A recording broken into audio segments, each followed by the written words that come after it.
Issues with economic policy.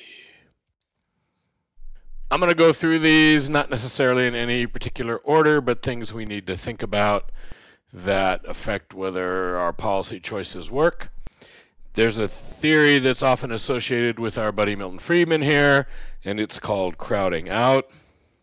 What it suggests is that there are finite resources in the world, that the credit markets have a limited amount of money in them, and when the government has to borrow to implement its fiscal policy, when it wants to spend more money and it doesn't have that money and has to go borrow it, it essentially pushes out private sector investment. So what happens when the government runs a budget deficit, it just makes the government bigger and the private sector smaller. At the bottom of a recession, probably not true, right? At the bottom of a recession, businesses aren't going to borrow and engage in a whole bunch of new investment, and it's hard to see how crowding out works. On the other hand, when the economy is booming, it's possible that the government is interfering with the private sector. So an idea that's associated with the Keynesians, Keynes never said it, but it's associated with the Keynesians, traditionally is referred to as liquidity trap. In the modern world, we tend to refer to it as the zero lower bound problem. And that's a simple question of interest rates. How low can you make an interest rate go? And the answer is about zero. Once you've lowered interest rates, at some point, lower interest rates don't have much effect. If you're a business and you can borrow money at 1% and the Fed lowers it to 0.75%, is that really going to make you run out and invest more? Probably not. The interest rates are already so low that they're not really going to make any difference. So we can get caught in what a Keynesian would call a liquidity trap, this idea that the Federal Reserve can't lower interest rates anymore, or lowering them just doesn't have any effect because they're so low already, and interest rates stop impacting economic activity. Then we have a problem called lags. A lag is a time delay. And there's three basic lags that we talk about. The first is called a recognition lag. That just means it takes us time to figure out that there's a problem. So you debate for a while, is there a recession? Isn't there a recession? Is there something? Is it bad? Do we have to do anything? And while that debate's going on, nothing gets done, and we call that a recognition lag. Number two, we have what's called an implementation lag.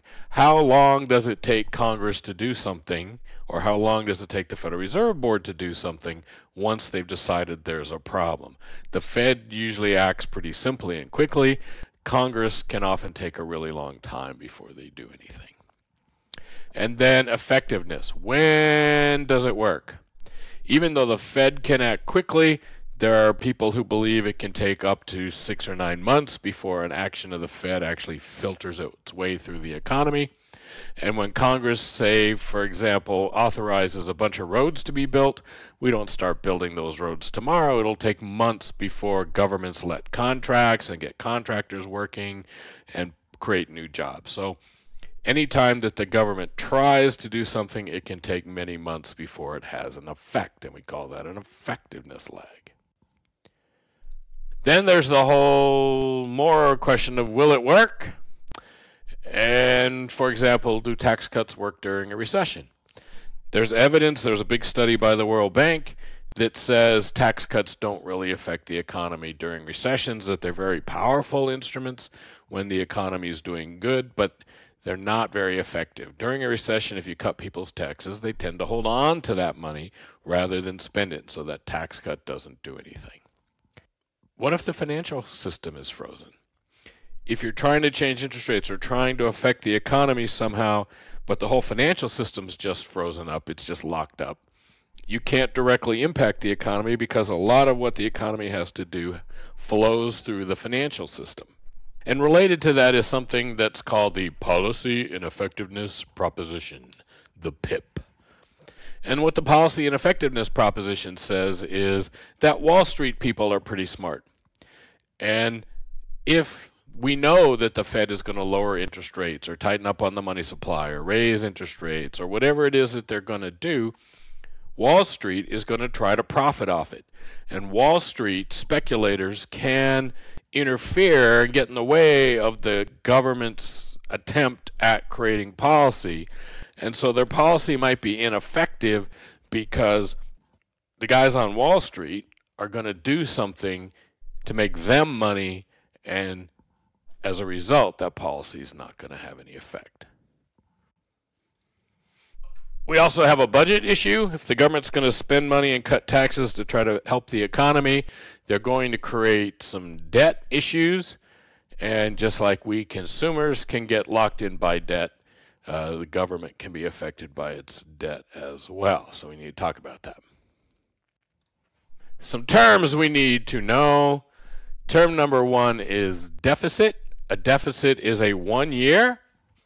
So if we just look at fiscal year 2018, we see that the federal government spent about $890 billion more than they took in. That's a deficit. A debt is the accumulation of those deficits over time.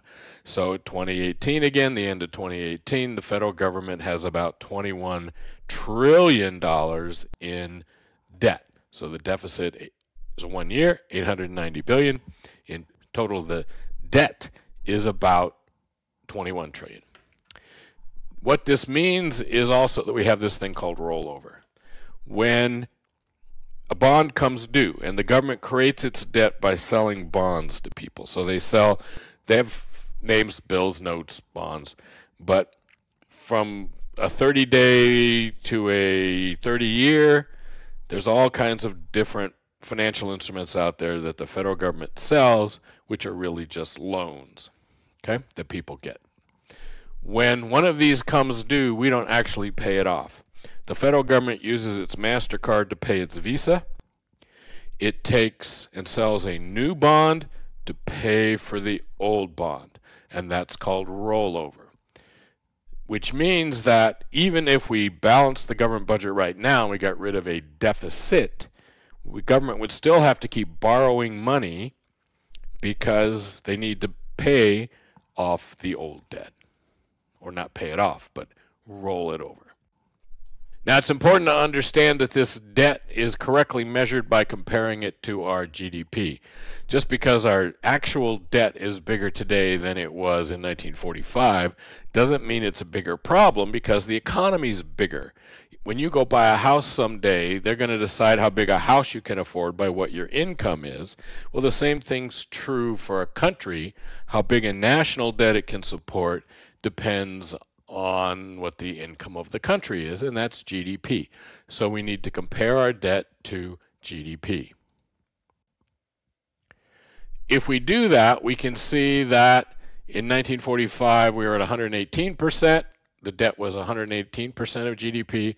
By 1981, we'd gotten that down to 32%, not because we paid anything off, but because the income of the country, GDP, went up faster than the debt, and so it appears to pay it off. That's somebody referred to that as inflating the economy to pay off the debt. In 2018, we were at 107%. It's important to understand as we do that the government owns about a third of its own debt. For example, the Federal Reserve System owns a lot of the U.S. debt, like 20% of the U.S. debt. So when the government is owning a third of its own debt, the part of the debt that's actually held out by the public in the United States is more like 75%. So you'll hear politicians say, hey, the national debt's 75% of GDP. Well, that's the part held by public. In total, it's about 107% of GDP. The bad part of this, one of the bad parts of this at least, is that we have to make interest payments. So even though we have record low interest rates right now, in 2018, we, the taxpayers, are going to pay $310 billion in interest payments. That's $1,000 per person who lives in the United States in interest payments a year. Last American president to pay off the national debt and not have a national debt was Andrew Jackson. That was 1836. And the last U.S. president to actually balance the budget even for 1 year was Bill Clinton, and that happened last in the year 2000, but he did it 4 years. He balanced the budget. That is the end of our last video. Sad, isn't it?